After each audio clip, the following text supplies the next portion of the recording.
Y de aquí en adelante, todos los demás trabajos así.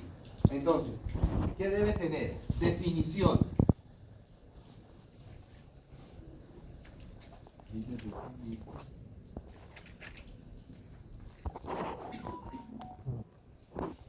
Etiología o causas, ¿sí? Es lo mismo. Fisiopatología. Ay, caramba.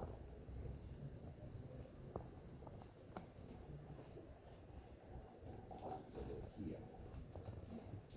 Acá tienen que hablar pues toda la fisiopatología, los efectos, todo eso. Síntomas, complicaciones.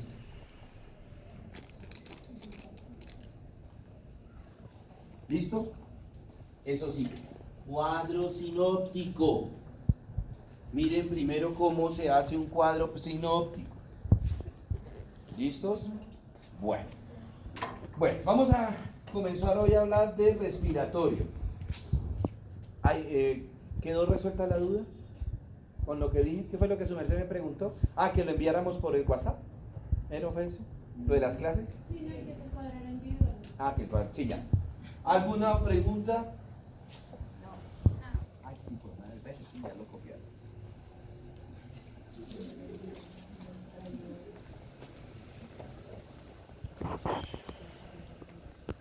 Listo. Bueno, muy bien. Entonces, comencemos a hablar a nivel respiratorio de la tuberculosis. La tuberculosis es una enfermedad infectocontagiosa. Entonces estamos hablando pues de las enfermedades adquiridas. Es una enfermedad infectocontagiosa y es una enfermedad altamente infectocontagiosa. ¿Sí? Producido por esta bacteria. El nombre, digamos como verdadero o el nombre científico, es Mycobacterium tuberculosis. ¿Sí? Que fue descubierto ese Mycobacterium por un señor que se llamaba Robert Koch. Y él la descubrió en él mismo. ¿Sí? Él tenía la enfermedad y entonces él miró al microscopio pues una muestra de esputo y encontró la bacteria. Y por eso también se llama bacilo de Koch, ¿sí? En honor a él que fue el que la descubrió, ¿cierto? Muy bien. Esta bacteria les decía que es altamente infecciosa. Ella tiene una capacidad de multiplicarse cada 48 horas. Se multiplica la bacteria, ¿verdad? En el 90% de los casos, la tuberculosis es pulmonar y en un 10% es extrapulmonar. ¿Por qué, digamos, tiene la bacteria esa afinidad hacia la parte pulmonar? Porque esta es una bacteria 100% aerobia, es decir, tiene que vivir en sitios donde haya oxígeno y además de eso, mucho oxígeno. ¿Sí? No cualquier cantidad de oxígeno, sino mucho oxígeno. ¿En qué parte de nuestro cuerpo es donde hay mucho oxígeno? Pues en los pulmones, porque allá está produciendo el intercambio de gases.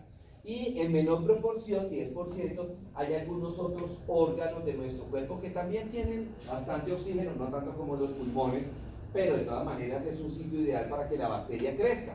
¿Como cuáles? El cerebro, los huesos, los genitales, ¿verdad? Son ideales para que crezca la bacteria. Bueno, entonces, lo característico, y ahorita lo voy a explicar, esta enfermedad, bueno, tiene muchas cosas características. Una primera característica es que ella forma estas estructuras microscópicas a nivel del pulmón, que se van a llamar granulomas. Granulomas, ¿sí? Que esos granulomas forman parte de algo que es característico para el diagnóstico radiológico, que se llama el complejo de Ghon. Ahorita les explico lo del complejo de Ghon. Ahora, fuera de esto, esta bacteria le gusta la montonera, unirse en muchísimas bacterias y me forman ese acúmulo de bacterias que se van a llamar las globias o empalizadas. Ahorita les muestro unas globias o empalizadas. Estas son globias o empalizadas, y en la montonera pues de Mycobacterium. Ahorita le muestro una bien bonita, bien de un esputo, de una prueba de esputo. ¿Cuáles son los factores de riesgo? Entonces, primero que todo, los extremos de la vida, la niñez y la senectud. ¿Por qué la niñez? Porque el sistema inmunológico del niño todavía está inmaduro. ¿Y por qué la senectud? Porque el sistema inmunológico del viejito ya está, ¿qué? Atrofiándose. Entonces, por eso afecta principalmente estas edades. Otras características, la carencia de recursos económicos. ¿Cómo así? Las personas que son carentes, ¿ya? ¿Todos firmaron?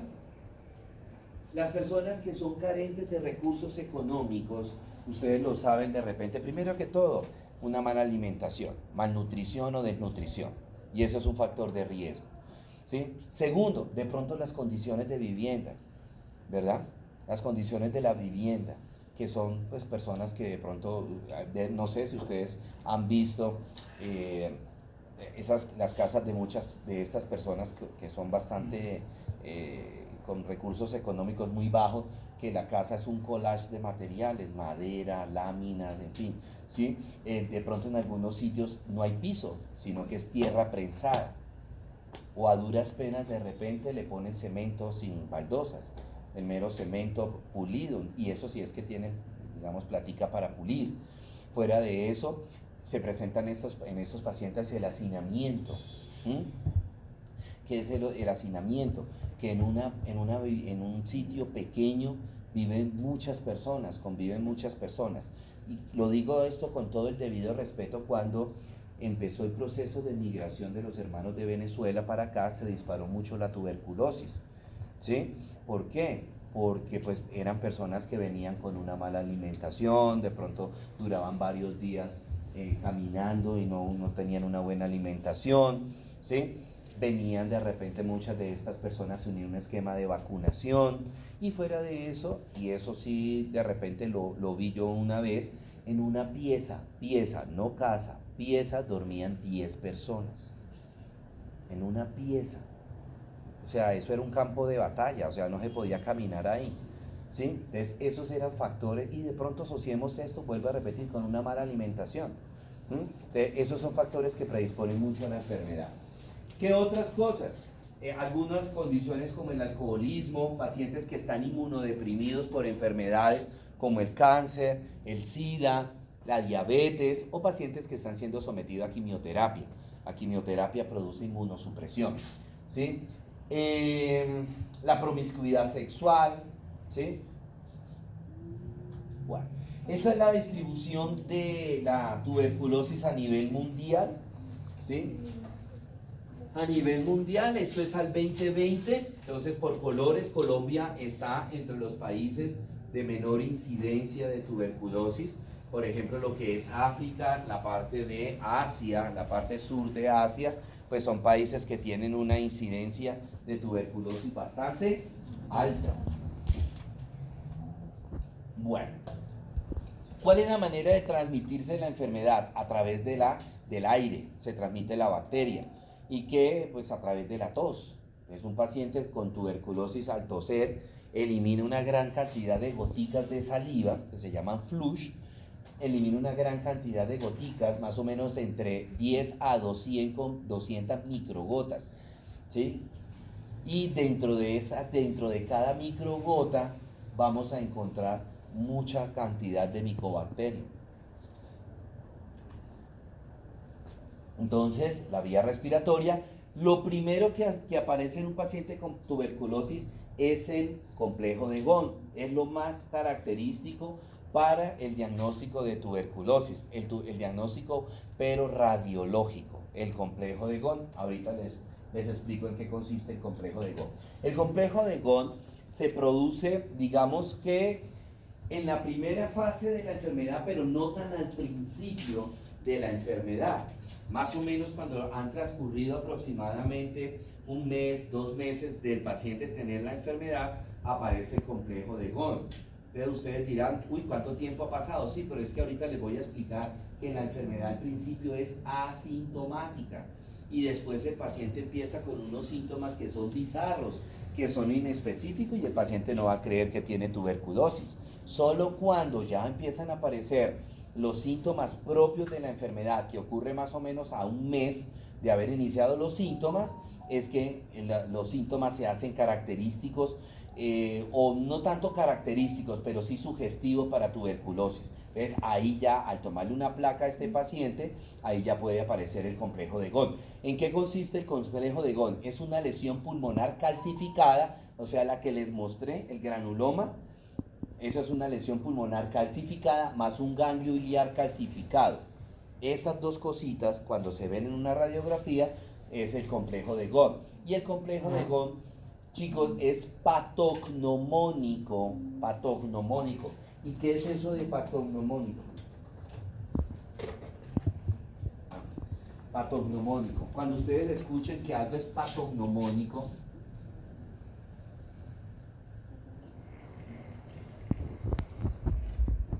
es que es característico de esa enfermedad. Es decir, que si ustedes ven una placa y que el reporte de la radiografía dice un granuloma, un complejo de Ghon, o escuchan a un médico decir es que el paciente tiene un complejo de Ghon, solamente se puede empezar en una enfermedad que se llama tuberculosis. ¿Listo? Bueno, muy bien. Esta es la evolución de la enfermedad, el paso a paso de la enfermedad. Entonces tenemos la primoinfección. La primoinfección es cuando la bacteria entra a la vía respiratoria del paciente. Esa bacteria al principio coloniza lo que es la vía aérea baja, ¿sí?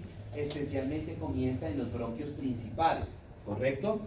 Pero ella ya allí sigue multiplicándose, sigue creciendo. En este momento el paciente acá no tiene síntomas, no tiene síntomas. ¿Cuánto tiempo demora la primoinfección? Más o menos 8 días, ¿sí?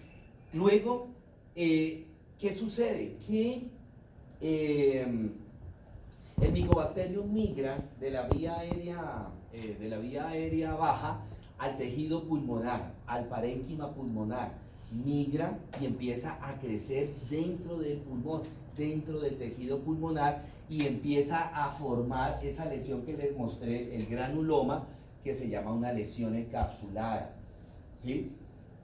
¿Por qué? Porque la bacteria se va debilitando y va formando como un tejido fibrótico por donde ella está creciendo.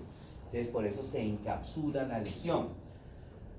Luego la bacteria sigue creciendo y aquí comienzan a aparecer los primeros síntomas de la enfermedad.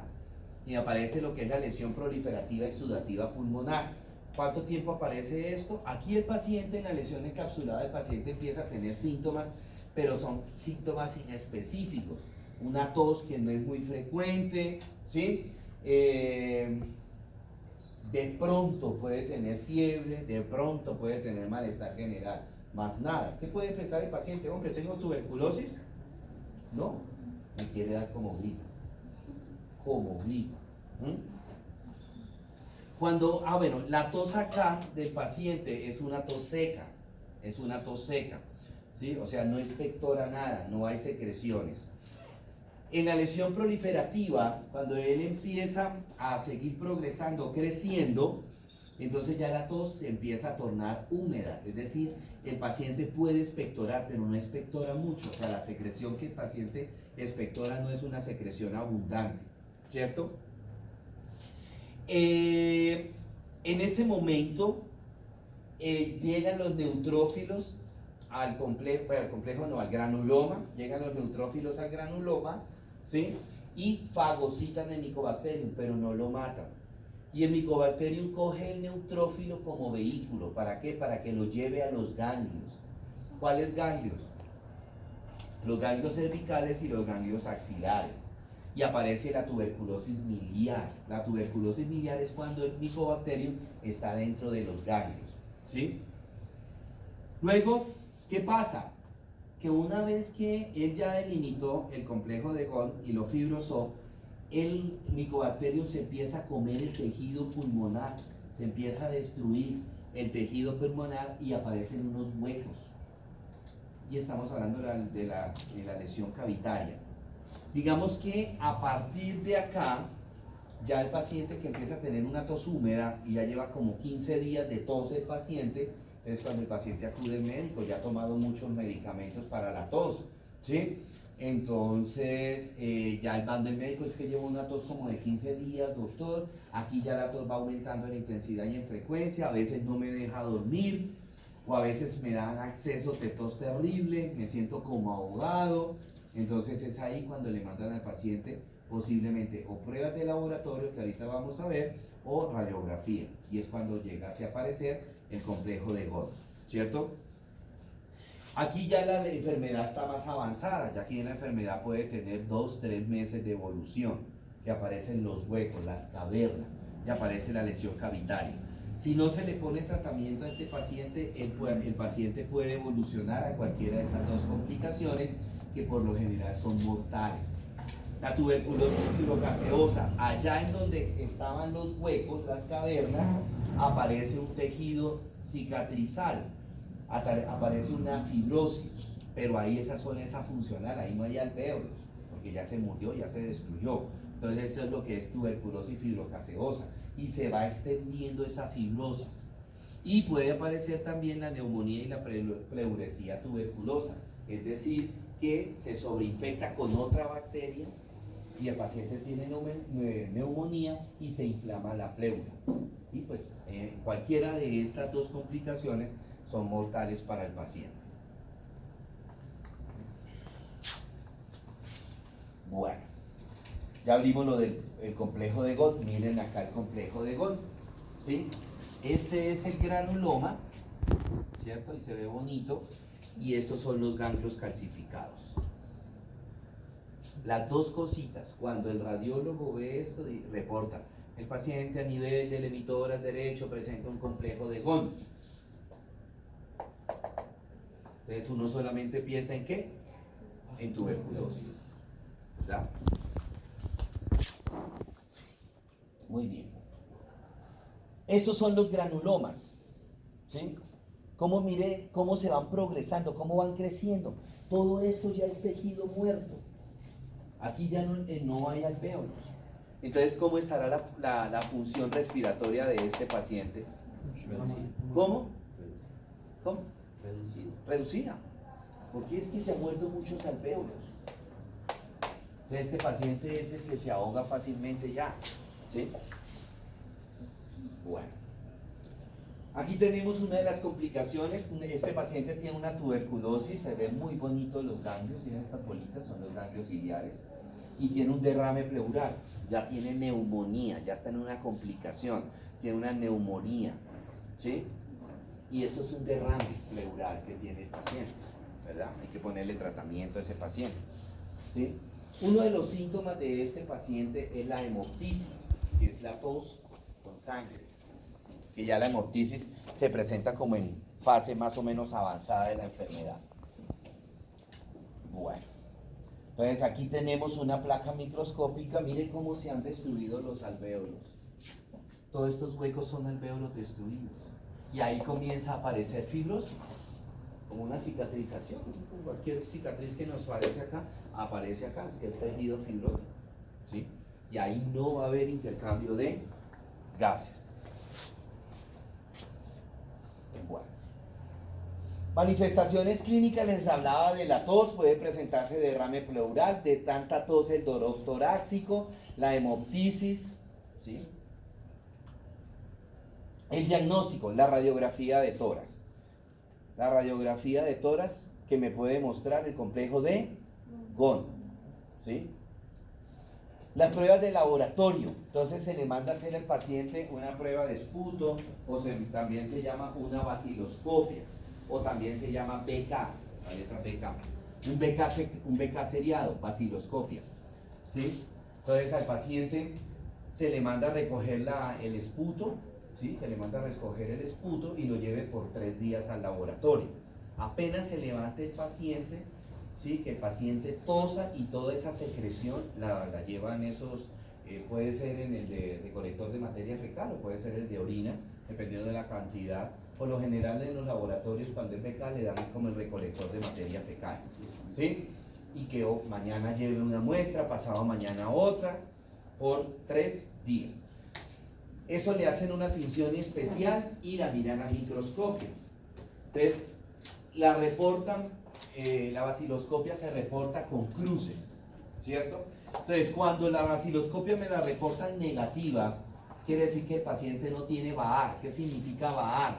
Bacilos ácido alcohol resistentes, que es la manera como denominan el bacilo de Koch, ¿sí? Entonces, que no hay VAR. ¿En cuántos? En 100 campos que la bacterióloga o el bacteriólogo miró, 100 campos, ¿sí? Ahí en la placa. Entonces el paciente no tiene tuberculosis. Bacilos ácido alcohol resistente. Una cruz. Me pueden reportar una cruz con un número al lado. Y ese número va entre 1 y 9. ¿Sí? Entonces significa que hay bacilos.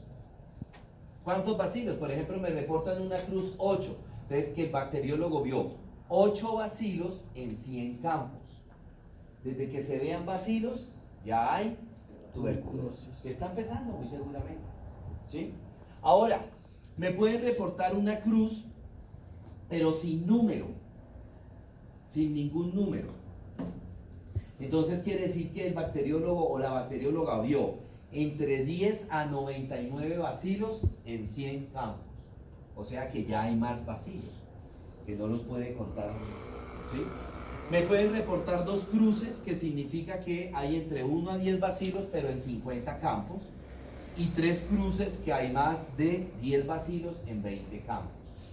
Cualquiera, de aquí para abajo, con una sola cruz, ya el paciente tiene tuberculosis y ya hay que ponerle tratamiento al paciente. Esa es una prueba de esputo. Lo rojito que ustedes ven son los bacilos. ¿Sí? Son los bacilos. Estas que ustedes ven, estas aglomeraciones de bacilos, son las empalizadas o globias. ¿Sí? Que a él le gusta estar. Imagínense qué bacteriólogo se va a poner a contar cuántos bacilos hay acá. Porque no es solamente lo que veo de frente, detrás tiene que haber más, entonces no se pueden contar, ¿cierto? Por eso simplemente reportan tantas cruces. Aquí podemos ver, esta es de 3 cruces, ¿cierto? Aquí están más dispersos, ¿verdad? Aquí hay unas empalizadas, más poquitas empalizadas que acá, ¿cierto? Bueno, el diagnóstico también se hace a través del cultivo, pero como esta bacteria es aerobia estricta, el medio de cultivo es especial. Ustedes han visto unos medios de cultivo que parecen como una gelatina de cereza, eso se llama agar sangre, ¿sí? Esa bacteria no crece en agar sangre, entonces uno coloca cultivo para Baar. Entonces allá en el laboratorio sabe que tienen que utilizar un cultivo que esté muy rico en oxígeno, y hay 2 medios de cultivo ricos en oxígeno, que son el lobo estengense y el ogagacudó.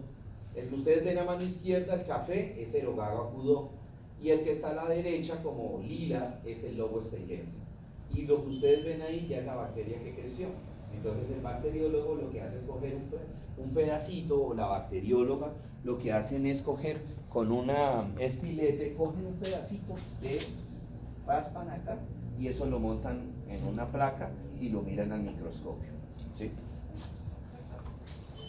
Tenemos ahora, les decía yo anteriormente que existe la tuberculosis extrapulmonar. Pues si es extrapulmonar no podemos hacerle estas pruebas porque van a salir negativas. Entonces en el caso que el médico esté sospechando de una tuberculosis extrapulmonar, existe una prueba que se llama la prueba de ADA, adenosíndiaminasa. Y esa prueba de ADA que se hace en sangre, entonces si sale positiva quiere decir que esa lesión que tiene el paciente es tuberculosis extrapulmonar, ¿cierto?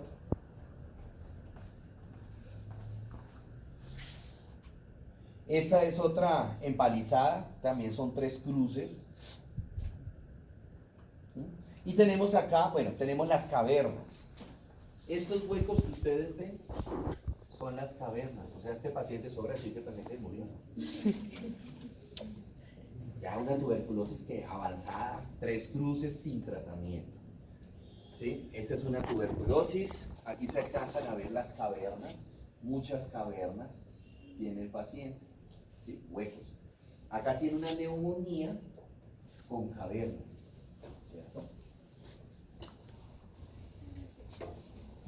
Aquí se ven muy bonitas las cavernas. 3 cavernas pero gigantes.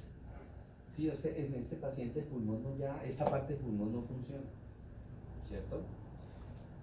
Acá tenemos neumonías y cavernas, ¿sí? Son complicaciones. Acá tenemos una caverna, ese hueco tan grande, ¿cierto?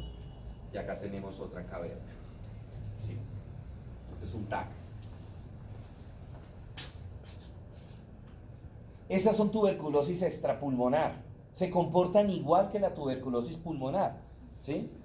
Destruyen. Entonces miren acá en el cerebro las cavernas que dejó. Aquí está destruyendo o destruyó la tibia, ¿cierto? Y una tuberculosis cutánea en la piel. ¿Son más tratables? ¿Cómo? Son más tratables. Igual. O pueden, si no se tratan, pueden matar al paciente, ¿sí? O sea, son igual de agresivas a la pulmonar. Y un paciente que haya tenido tuberculosis extrapulmonar es más como vulnerable a que le dé pulmonar. Sí, claro, porque de ahí, por ejemplo, de la piel puede migrar a los pulmones, o del hueso puede migrar a los pulmones. De donde esté la tuberculosis extrapulmonar, la bacteria puede migrar a los pulmones. ¿Se hace ningún tratamiento que ayude al paciente? ¿Cómo? ¿Ningún tratamiento le puede servir al paciente? No, sí, hay un tratamiento. El tratamiento es un tratamiento fuerte.